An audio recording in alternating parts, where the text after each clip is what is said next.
Happy May Day, everybody. Thanks for tuning into this one. We're recording on the 1st. This will be airing on the 2nd. I am privileged to have Arthur in California with us today. Please do make sure to give him a follow at Arthur Returns, two S's at the end, on X. He also has a awesome Substack on go check out www.arthurincali.com. Today's a bit of a different episode from what I've had in the past. I've talked to Arthur over the past 2 months about a particular journey that every one of us faces in our lives, and it deals with our loved ones and loss.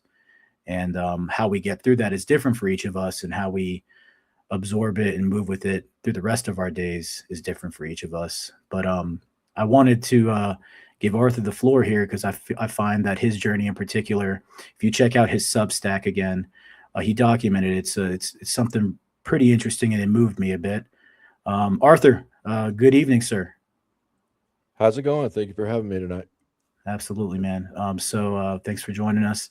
So yeah, I'll turn it over to you if you want to walk us through from the beginning, wherever you want to start on this journey of loss and how it turned into something positive for you. A purpose. You learned purpose through this. Please take it. Yeah, for sure. So I lost my father last month and had to bury him back in Texas. And the trip, it started out, he was in the hospital the month before.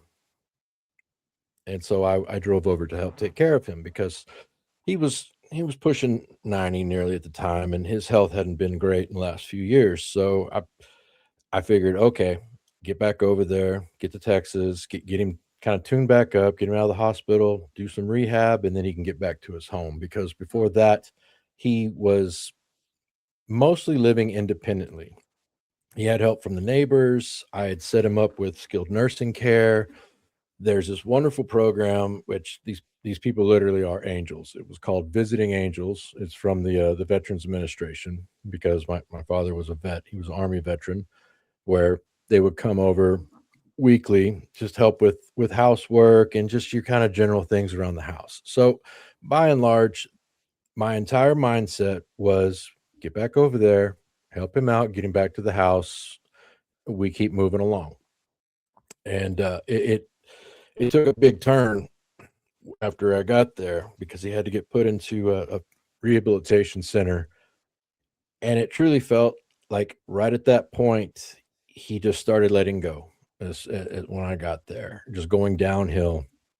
I had to make one of the toughest choices in my life a few days into it, when they had to take him to the ER because of oxygen issues. He was unresponsive.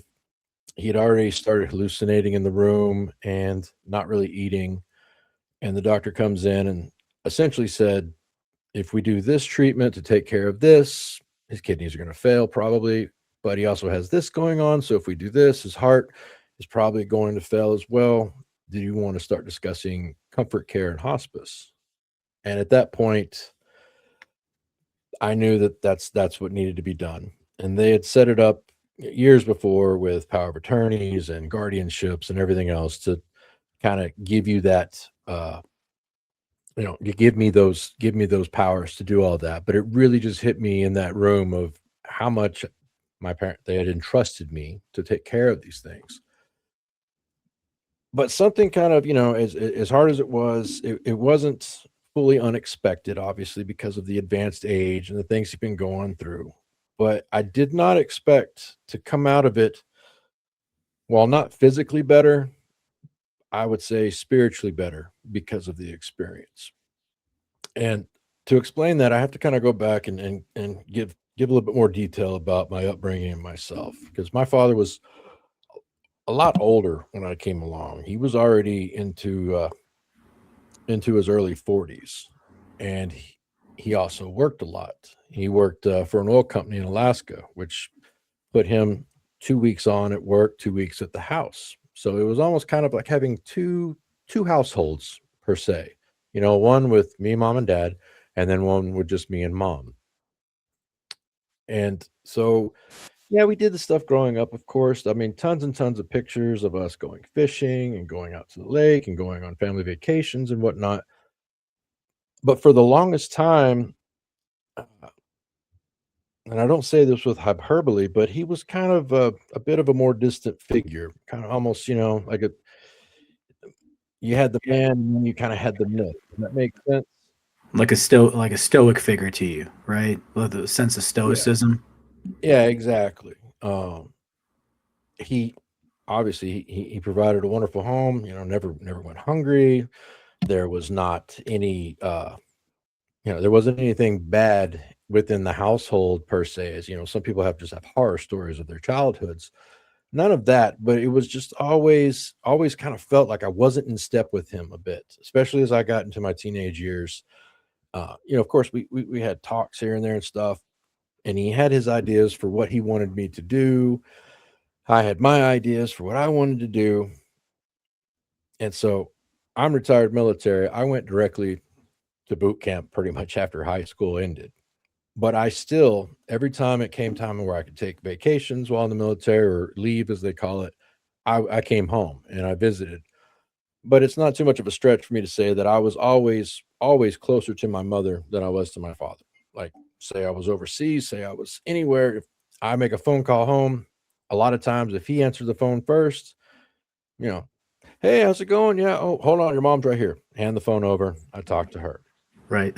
And she started displaying symptoms of dementia as early as 2019. And she's still alive. She's still with us, but she's not with us anymore. Does that make sense? Yeah. She's in a facility. And ironically enough, when my father was in the rehab center, it was directly across the street from where my mother stays.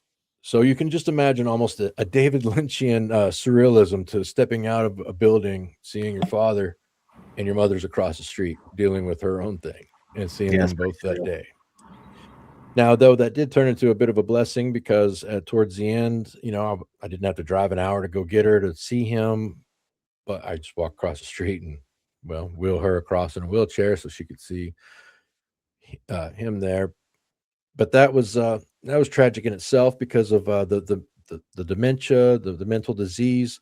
She didn't recognize the man who she'd been married to for nearly 70 years, but he Man. recognized her, so that was good. And what struck me though is, of course, with her dementia coming on in the last couple of years, I had to actually start talking to the man a lot more and getting to know him a lot more and learning, who the man is and not the not I don't want to say caricature, but the the person that I thought I knew. Does that make sense? Totally. Like I we were can kind of relate. forced to bond a lot more, especially and everything else. And it seemed like a lot of the guardrails, father son, whatnot. I mean, a lot of just kind of the things where he couldn't talk any to me. That those started really breaking down. And it really came down to because mom was out of the picture. We just had each other. And this really struck me when I got back there. And of course, for one, I drove and I remember I'd crossed the Texas state line, and the first town I hit was Muleshoe, Texas, little dusty town in West Texas. And he called from the hospital. At this point, he was still very coherent and mostly all there. And he's like, "Where are you at, son?" I was like, "Well, I'm in Muleshoe, Dad. Gotta hit Sweetwater, to keep on making it." The man called me 5 more times that day while I was traveling through Texas just to get there. He was excited. Was he excited that you were Yes, coming? yes, and That's awesome. but you have to imagine, I get there, I see him, and it's no exaggeration that anyone else that I ran into, because of course, being pretty much his guardian, caregiver, etc. I'm dealing with his doctors, I'm dealing with palliative care, I'm dealing with the facility staff to a T. Every single person I meet, I would introduce myself, like, I'm so and so's son, and they seemed awestruck, like, oh, they call me Artie back in Texas. It's the nickname of Arthur's, but they're like, oh, you're Artie. Oh yeah, your dad's talked so much about you. I kid you not. I almost felt like I was like a micro celebrity or something. And I said, he did? What, he talks about me? Oh yeah, oh yeah. And coming into his hospital room, even then, he had a picture of me and him and mom, there on the table, which was kind of surprising. And I had to do a lot of digging at the house, being in his office, and just taking care of things as you do with the affairs of someone at that stage of life. And everywhere I turned, though, there was this side of a man that I thought I knew, and I didn't know as well, that because of the sentimentalness that he had. Like in his office, there was pictures of me and him when I was little, the fishing trips and everything else.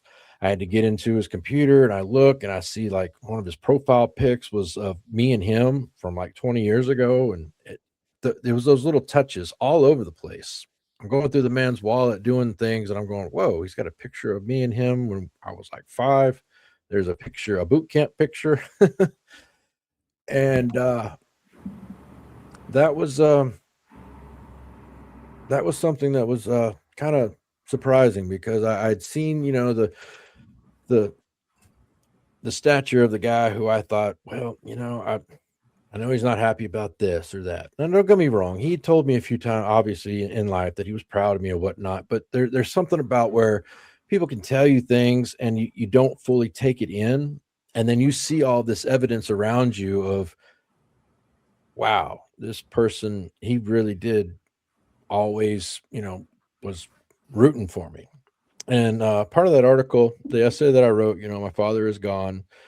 I have a quote in there that I only ran across not that long ago. And it was from Steve Harvey, the comedian of all people. I didn't think there'd be something, deep and introspective from Mr. Harvey, but used to seeing him on, the Family Feud host and whatnot. Yep. But he sat down for, I guess it was pretty much a serious interview that he was having with someone there. And the quote is, your father is the only man in your life who wants you to be better than him, essentially. Kind of a parrot. Your father is the only man that wants you to be better than him. Yeah, that's the quote. And it just it's still sinking in, and that the man that is gone now was so proud of me. So, like held me in that stature. And I'm still processing it really because Of course. I No, of really course. miss him. And with But you're mom, such a beautiful moment though, right? I mean, like you're the journey you're talking about, the fact that, you got to see this side of your father. Like, I had the same situation. My father growing up was fairly stoic with me as well. Now he's a little different, but I didn't know that side of him existed. I just thought I had this like authoritarian father that demanded excellence and to do the best that I can in everything. And I could imagine in your position, for you, you're going into the home you grew up in, that you're raised in, and you're going through things, trying to understand, trying to just get acclimated back with the old house, and you're seeing things that you never knew. You never knew that your father had this level of, emotional depth. I'm guessing, is that right to say? yeah, I would say that. And especially, I like how you brought up seeing things in a different light because it was really different perspectives, especially walking into the house. My wife had not been in the house until the first time roughly 2 years ago when I was over there taking care of them again. She walks in the living room and they have I swear they had to have special ordered this. It almost looks poster size, like a extra large size, senior photo of high school of me. And it's, over the fireplace. It's the biggest picture in the living room. And she looks over at it and says, well, it's not hard to see who the favorite one is. And I said, what are you talking about?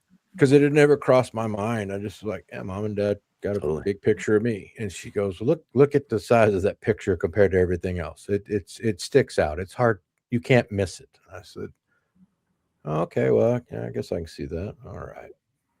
But a little background on my father. It's the essay that I wrote, I didn't do believe how you say I didn't do a hagiography of him. It wasn't just full adulation. The man had plenty of faults, as we all do, and Absolutely. traits that I've tried hard not to emulate.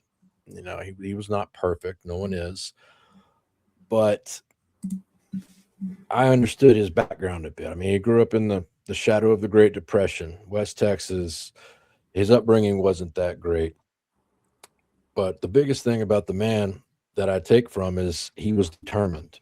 He started from nothing and went from the oil fields roughnecking it to he was in the army for a bit, came back. He owned multiple shops that he ran himself, and he finished off his professional career in Alaska, of all places, working for the oil companies. He had 6 airplanes.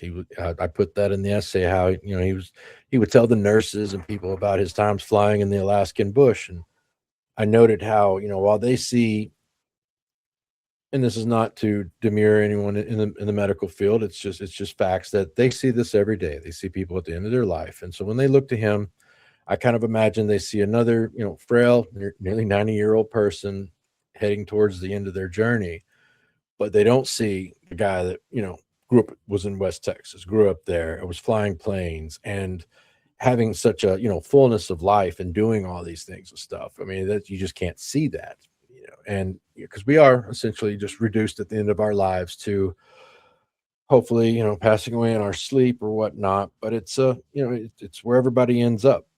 And not everybody, you're not going to have that many people remembering you, because that's just the way life goes. And it was just astounding to me to kind of see this powerful figure that was in my life for all this time, and now I'm taking him to the cardiologist, the oncologist, the 6 different other doctor appointments and whatnot. And I'm not complaining, obviously. No, I'm not at all that I was taking those places. Just it No, was no, just the being in, mortality of it. yeah, just such being in such a jarring, life role of I could blink twice and remember driving around in Texas, learning how to drive with him sitting over there giving me tips and stuff. And now here we are in a hospice facility. And it just felt just like a flash, like boom, we're here. It was so quick. Right. And it did obviously remind me of how short this life really is. We look back to our memories and everything else, and then there you are. No, I know. I mean, if for those that are listening, if you've lost a loved one, um, you never really process it. You learn to live with it. Um, and sorry, I mean, for those that, I mean, I'm not trying to make about me. I mean, I lost my mother fairly recently too. So, um, Arthur's story, it touches me. But like they're always there. Like you always think about them, and then they're not there. Like you expect the text or the phone call, and you don't get it anymore. And it's the acceptance of finality in life, as you said, Arthur. Like as I said, like human mortality is part of that journey, and I know you're on it. Um, but it's not something that can actually. I don't know. I don't know how you could put it to words. Personally, I'm sorry. I'm struggling here. It's just it's a hard thing to quantify. Something's there that it's not that you take it for granted. It's that, well, I guess there is a level of that. What do you say, Arthur? There is a level of like taking these kinds of things for granted, right? Like your family or people you care about, right? Uh, Well, I don't definitely. I mean, because you have something for so long, just like with my mother, that was someone that I was calling just about every day. We would have long conversations, and then, of course, when her illness struck, dementia is such a cruel. I think it's one of the cruelest illnesses you can imagine, because you lose them twice. She's still there, and of course, when I visit home, I would go and see her, and I would take a stack of the photo albums and a lot of the mementos, and she would come back to a point. She never comes back 100%, but she comes back enough to, have conversations and whatnot. And I think one of the funniest things was, while I was there this time, her favorite food was fried catfish, hush puppies, and whatnot. It's kind of a favorite in the area I grew up. And I brought it in one day for her, and I come over to her. I said, "Hey, mom, are you hungry?" And she looks at me and she's like, "Hungry?" I said, "Yeah, you want some catfish?" And her eyes lit up. She's like, "Oh, catfish. Oh, that'd be great." Oh, that's awesome. So I push her over to a table, and she starts eating. And I look at her and I said, "Mom, do you recognize me?" And she looked at me for a moment and she says, "Well, no, I'm sorry, I don't." And I kind of was like, "Well, surely you recognize me a little bit. You wouldn't just take, food from a stranger." And she just got this, like, uh, this Cheshire cat grin a little bit there. And she goes, "Well, it was catfish." And I was Okay. just thinking, oh my gosh, all these years we could have lost mom if the van said free catfish on it instead of free candy or something. But I could just tell that, she recognized me a bit. She's still in there. But it's so weird how it's I'm not happy that she has dementia and that, it turned out exactly like this. But you have to pull purpose and meaning from it, of course. And I just keep coming back to I would not have known my father, the man, as much as I do now. And even though he's gone now, I would not have known him in this way if it would not have turned out like this. Yeah. And that we were, like I said, kind of forced into our situation of it's me and you. I mean, it's just us now. And even going through old messages and everything else, seeing, as we said earlier, seeing things in different perspectives, and just like in his own way, he was trying to be more expressive and to reach out more a bit more, and picking up on that really, well, it really touches me, and it really makes me happy that I had the time with him, that we got to know each other a bit more like that, and honestly more at peace about it all. Because I got to tell you, like, if he'd have passed away 10 years ago, if I would have got a phone call, or if I'd have been overseas or something, yeah, sure, I'd be sad dad's gone. But a lot of unanswered questions and a lot of unanswered emotions really were came to a close with this time that I had with him these last few years of talking with him, and really coming together closer. I mean, him telling me more and more stories. He told me stories as a child, of him growing up and stuff. But you know, if anyone who's taking care of a loved one that's in a rehab center, they don't want to be there. They're just watching TV all day. So you're sitting in the room with them for quite some time, day in and day out, or you should be if you're taking care of them and whatnot, Yeah. giving them company. And he just really had so many more stories and a lot of the family lore. And we had that time to really kind of one on one get with each other and talk. Because like I said at the beginning, I went into the military right out of high school. He was still at the time working in the oil fields in Alaska, so he was out of the house for 2 weeks out of the month still. And then of Mhm. course joining the service, and only coming. I still came home every chance I could. So, but it was still that kind of replaced and added to way more than just the once a year for a week or two or so. 2 years ago, I spent over 4 months there taking care of him and her. And then this time around, of course, the end, I was there for almost 2 months. And so, in a way, it kind of packed in a lot of time. We gained a lot of time and ground in knowing each other, really. You know what's kind of interesting to me is I was thinking as you were just saying that is like like you grew up with your father working 2 week 2 weeks out of state out in Alaska, flying in the bush, and 2 weeks home, and you went into the military and you deployed out too. Like it's just interesting how we kind of are a reflection of our fathers in a way that we're not even cognizant to. Like I can relate to that as well. I kind of fell in the same footsteps myself, which is funny. I'm just kind of reflecting on that, hearing what you're saying. And in a way, isn't that would you agree? Like your father worked the way he did. He did what he had to do to provide, and kind of did you ever consider that as something that like maybe subconsciously you kind of followed in that track? Yeah, yeah, in a way, especially. because some of his favorite stories to tell was his time in the army, because he was sent to Europe. So he got to learn, of course, a lot about the cultures there and whatnot, and get that travel out. And he still enjoyed traveling. He retired, what was it, 2000 or so, and something.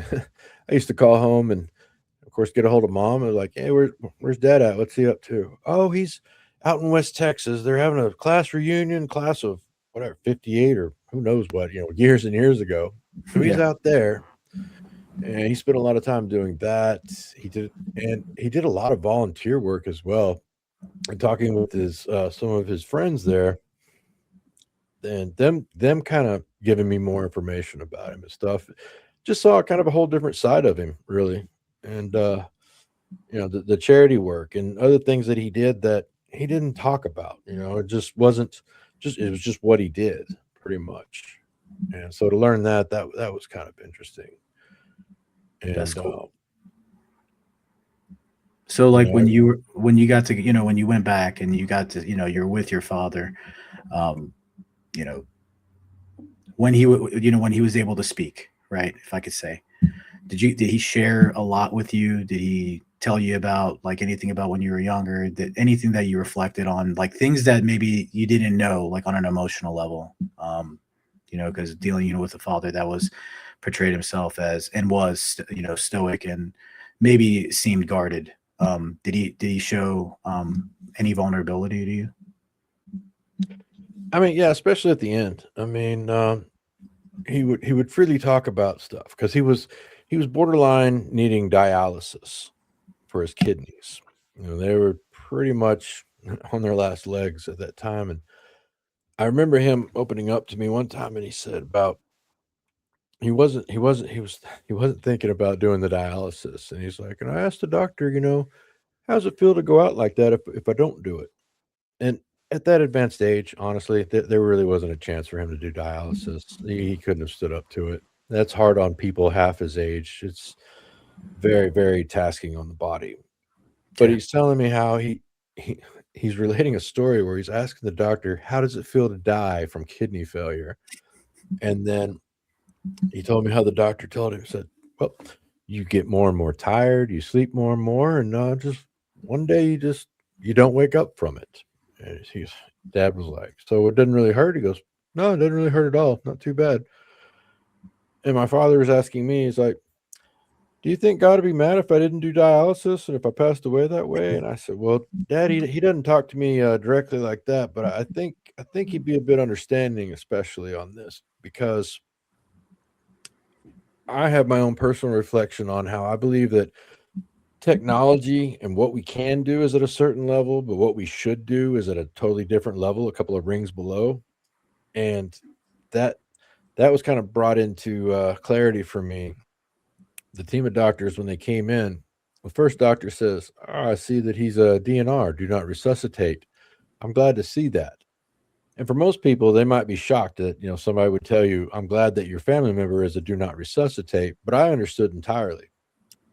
I wasn't in the medical field in the military, but we have to take classes. We have to have qualifications. And CPR in itself, it's a horrific process. The first thing they tell you is if you don't hear cracking and breaking, you're not Yep. doing it right, because you have to get to the heart, and it's past the sternum, the ribs. And one thing is more Hollywood magic and myth making. You watch these medical shows and they'll show grandma getting CPR, and no, they're all rushing around, whether it's ER, Grey's Anatomy. And the very next scene in the show will show grandma in a beautiful hospital room surrounded by family, and they're like, "Oh, we missed you, we're so glad you're still with us." And she's all smiling, going, "Oh, I'm glad to be back." When the reality is CPR on someone, in their 70s, 80s, that's four cracked ribs, they're in ICU, they're intubated, mostly no chance of any rehabilitation or coming back from that, and they're in worse shape and worse pain probably than they were before any of that. So Yeah. my father was very adamant about, yeah, if my heart stops, don't bring me back on that one. And I just think that we have shielded ourselves a lot from realities of life like that, and even from death itself. It's something else. It's something we don't we don't really have to worry about so much. And, being there in the hospice after making that decision, it was like day 10, and the hospice nurse comes in, and I said, I don't want this to sound bad, but how long does this take? And she goes, no, it doesn't sound bad at all. It's not a horrible question at all. I mean, you have to be curious, how long does the process take? And she says, well, your father's a little bit different. And she wasn't the only one to ask, what did he do exactly? And I would explain to them, well, he's from West Texas, raised there, and he oil fields, he flew planes, he hunted, fished, all, it's basically I imagine him as of course his favorite actor was John Wayne, and I kind of looked at him the same way. My dad was John Wayne just about. And they were asking, because they'd say, that's why this man is determined. And he lasted 17 days in hospice. He was very determined. Of course, that they kept him comfortable and everything else, but he was he was stubborn and determined his own way the whole time. And when I met the pastor before the service, which in itself was great, because I thought I was going to sit down with the pastor that was going to do the burial service. It was going to be a 15-minute thing of, hi, how you doing? I'm so and so. What was your dad's name, by the way? And we sat down for over 2 hours. He really wanted to find out who my father was, how I felt about him.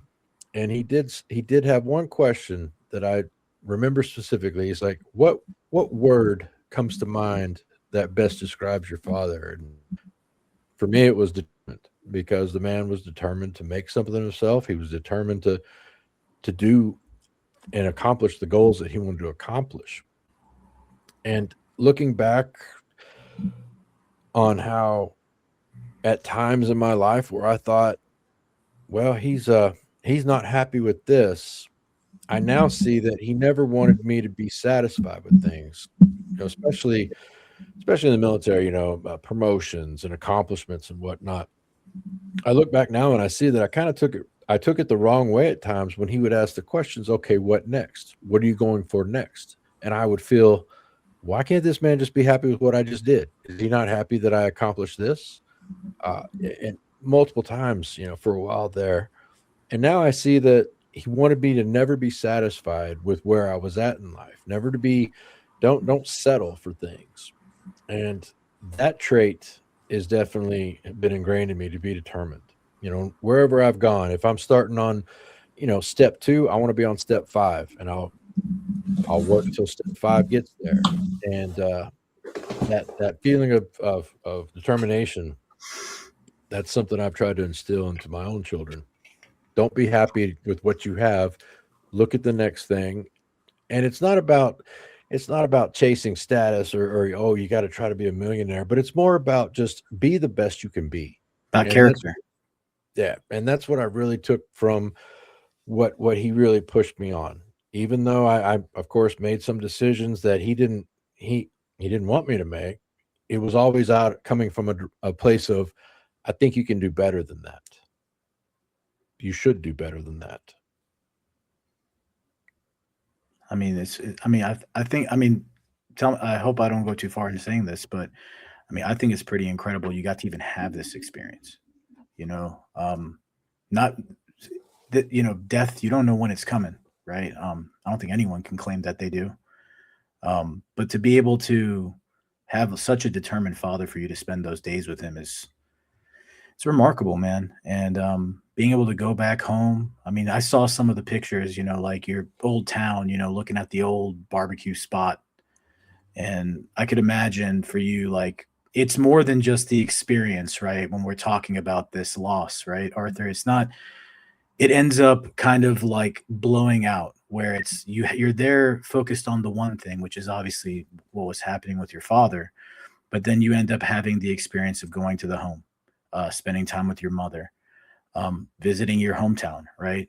Like, what was that like? Like that, the entirety of it all. I know the focus is on you're dealing with the situation with your father. The finality of it. But then you're also there, in those hours that you're not sitting by his side. You're I'm assuming you're reflecting on things. What was it like to kind of like kind of explore, where you grew up. What was that like? The reminiscing on things, memories maybe coming back to you. Can you talk about that a little bit? Oh yeah, sure. It's it was interesting because like I said earlier, when I was learning how to drive, we would go on drives and would talk then, and I look fondly back on that.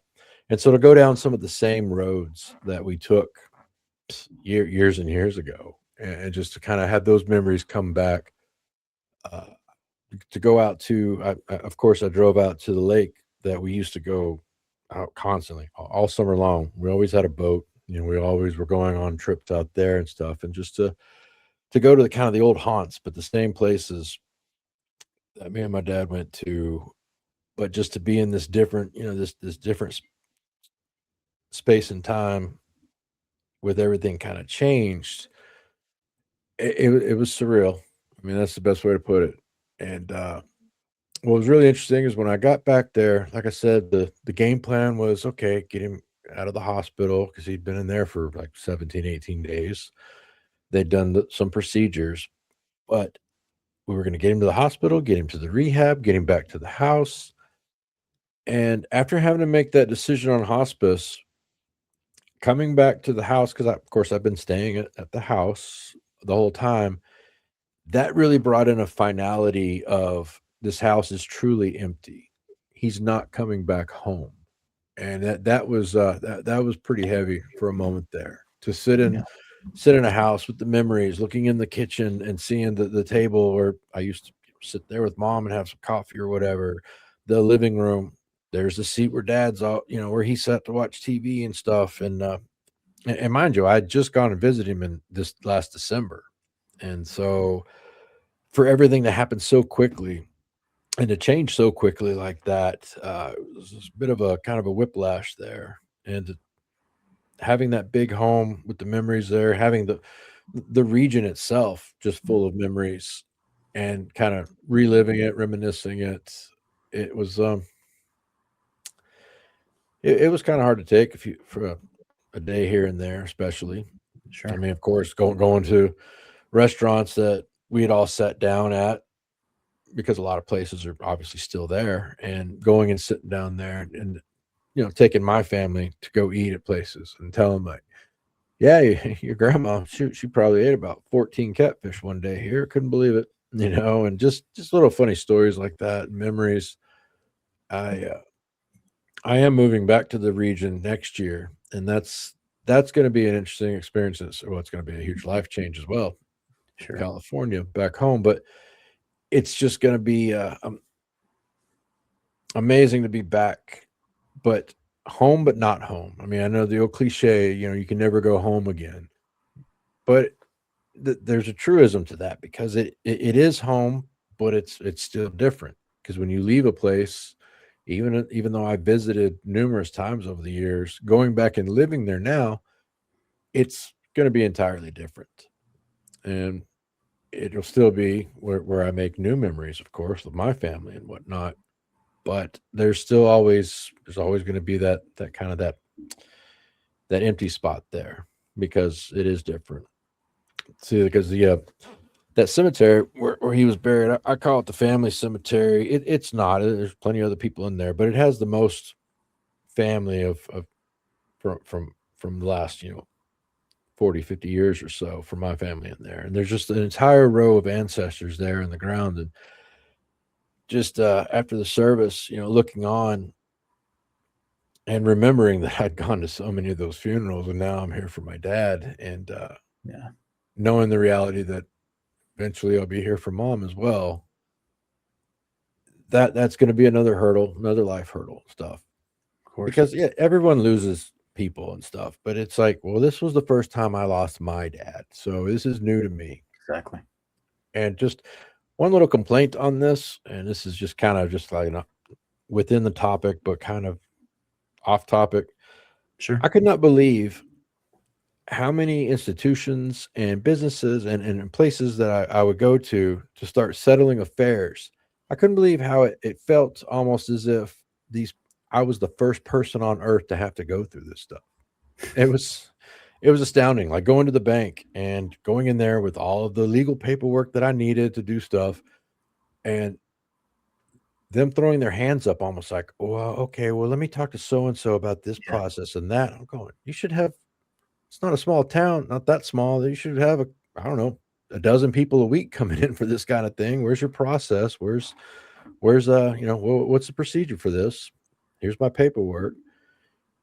But what was horrific was I found out that my dad had Life Alert. I didn't even know he had that at the time. And I just found it out looking through statements.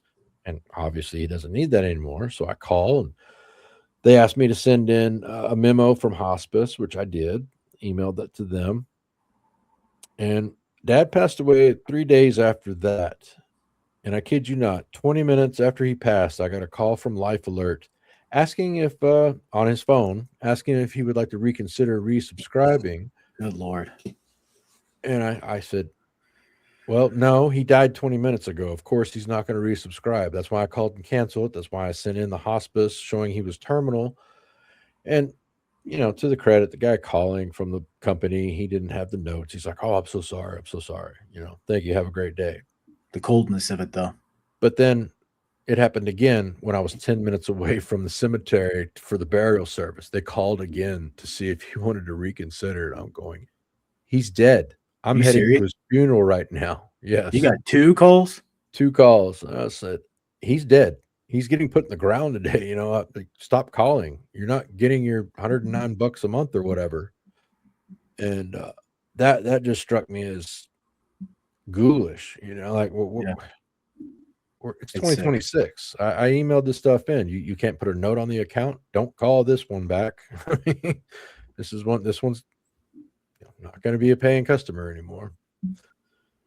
I had But to yeah, go ahead, sorry. I was just gonna say, but yeah, that incident, and then dealing with some of the other businesses, and just the way they acted like this was I was the first person to ever have to go through this kind of thing, and process and figure out how we want to do things. That was just striking to me, and I actually talked to somebody today who lost a family member a few months ago, and he experienced the same thing as well. So I mean, it wasn't only just me, but that's still just weird how in this day and age, why it should just be okay on page 4. All right, this is what we need to do for this. You should have a process there. I had a pretty I can relate because, like, for example, I had to go close out my mother's bank accounts.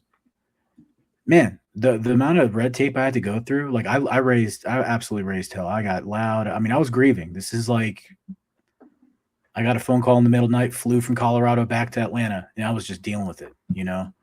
And they needed death certificate. I mean, I'm like, you're not going to get that. Then I had to get the the report from the police, and they there's no care. I mean, the from my experience it was just so callous and cold and so corporate. I'm not gonna lie to you. It was just it's a disgusting process. Fortunately, I have friends that are attorneys. Very quickly got power of attorney paperwork for my father drafted for me, which made the process easier. Not everyone's going to have that ability, but this particular bank, I won't call them out. I despise them, but I will not call them out. But they made it absolutely miserable for me to be able to claim her money, so I can get it to my father. And I could just truly relate with that. I know we went off topic with that, but I mean, I think No, but the fact, 100%, you're right. You're 100% right. I mean, I had the same problem with the bank. I went there. I had I had all that paperwork. I had the power of attorneys. I had the guardianships and whatnot.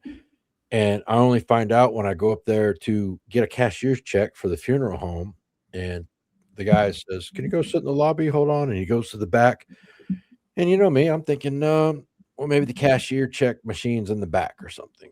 And then next, a bank officer is calling me in, and I'm in her office, and she was polite, but she was saying how this isn't enough. I said, "This isn't enough to pay for my father's funeral."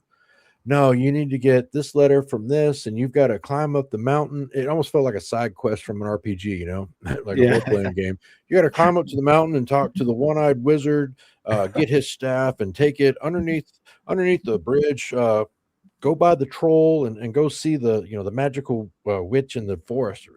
I mean, I'm being facetious, but still, it was just, It's why like is it that though. taking this much? Yeah. I came in with paperwork, and I'm going, you need more than this? Okay.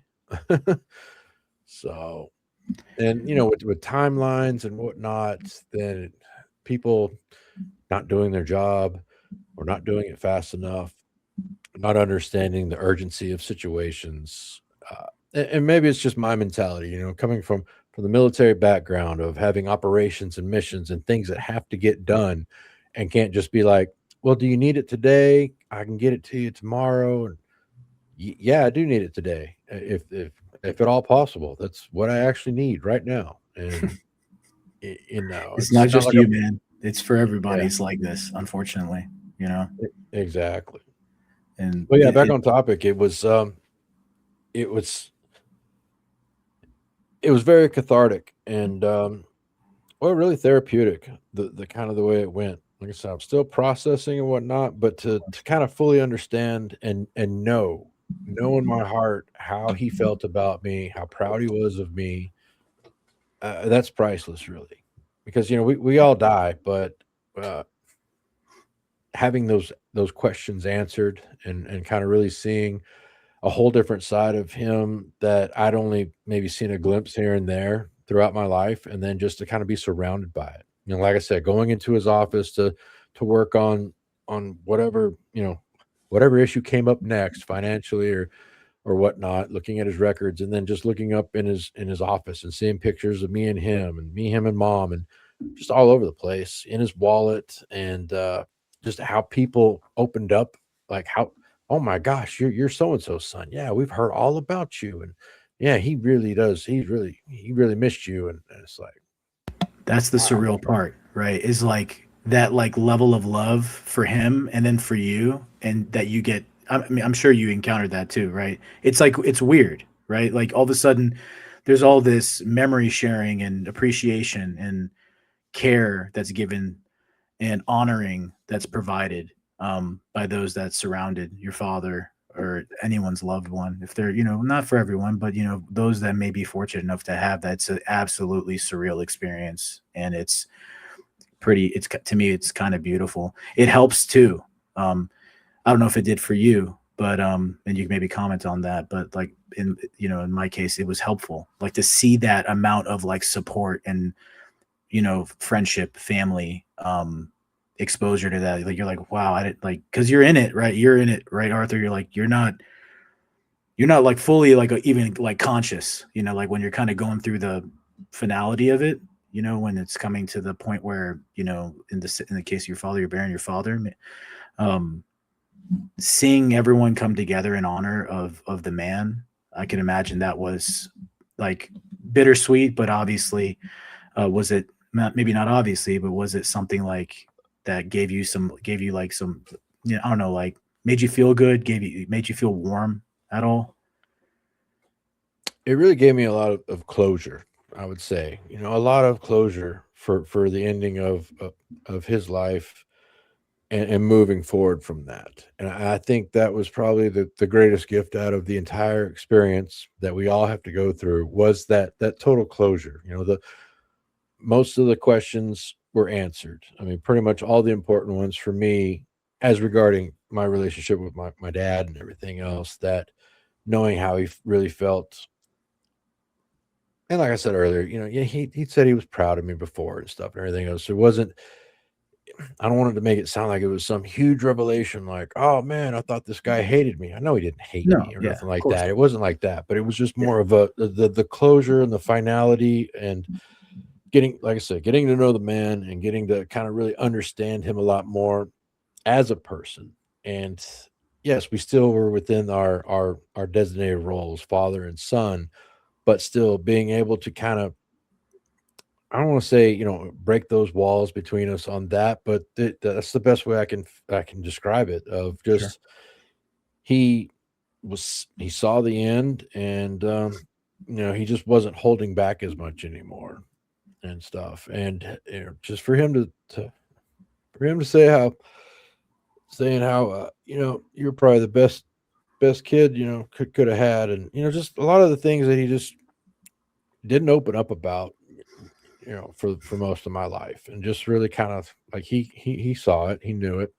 I mean, and so he got a lot out before he was unable to speak anymore and stuff. And so it was good to kind of cross all the whatever metaphor you want to use, cross the bridges we needed to cross Right. as a father and son and whatnot. And there was funny moments. There was plenty of funny moments, though. He was getting ready to get transferred to hospice. He was still talking, but he was not wasn't all there. he was he was saying, "I need $20," and I went over by his bedside. I was like, "You need $20?" He goes, "I need $20."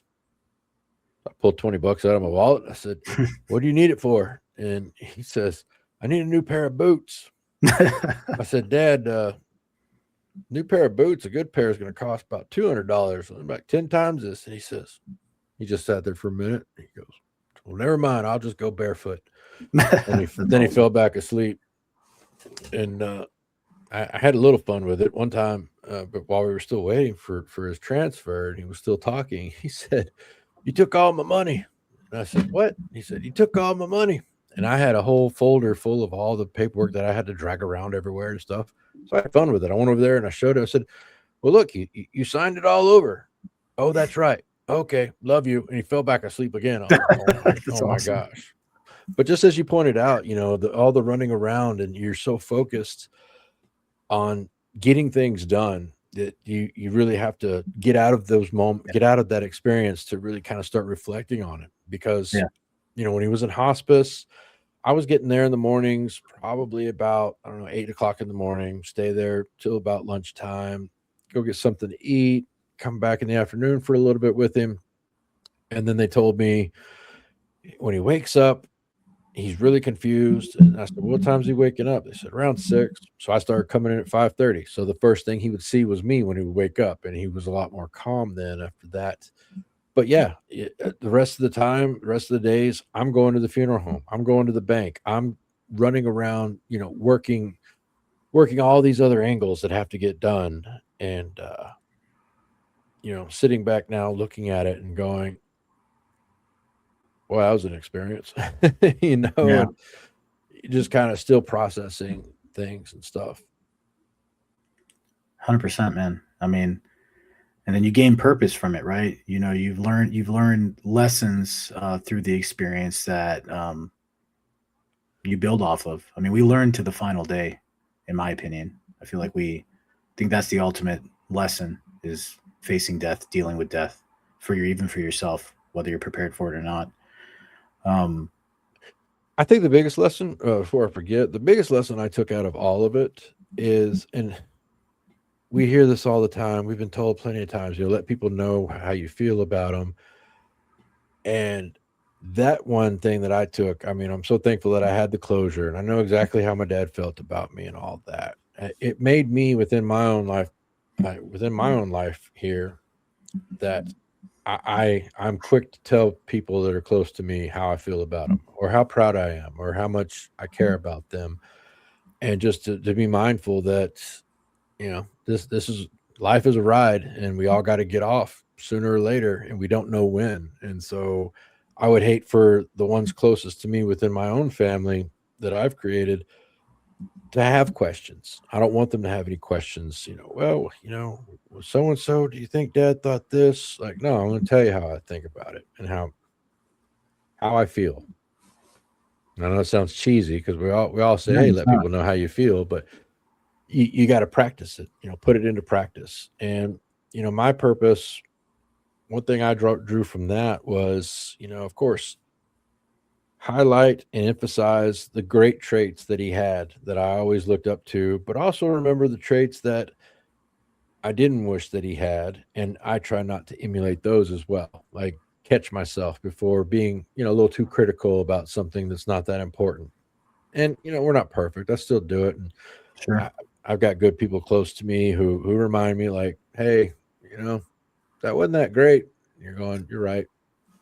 Every day you get up and you just gotta recommit yourself to being the best, best vision of yourself and best person you can be. At least that's how you should do.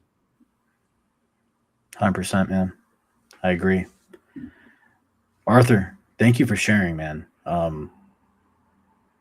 It's a tough experience, but you learn a lot. You grow from it. Definitely. You appreciate more. In your case, you have family, you have kids, like you just said.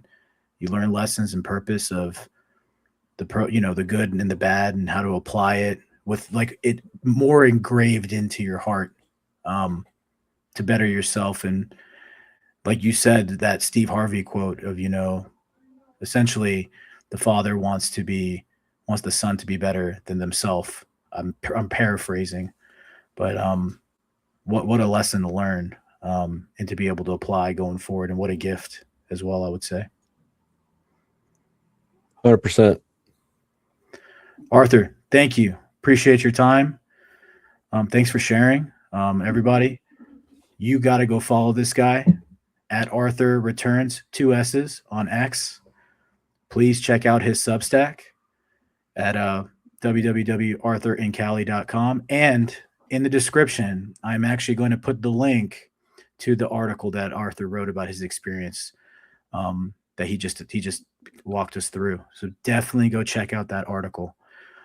Also, don't forget to subscribe to this channel, comment, and like. You can follow me at MNBFY Pod. I'm getting better at saying that. My acronym sucks, Arthur. So it's it's at MNBFY Pod on X. Arthur, thank you. We're gonna do another one sometime soon. A little bit different of a topic, hopefully. And I sure. appreciate your time, and hope you have a great evening. Thank you. Thank you for having me on. Appreciate it. Absolutely. All right, everyone. Thank you. Make sure to check everything out, and see you next week. Take care.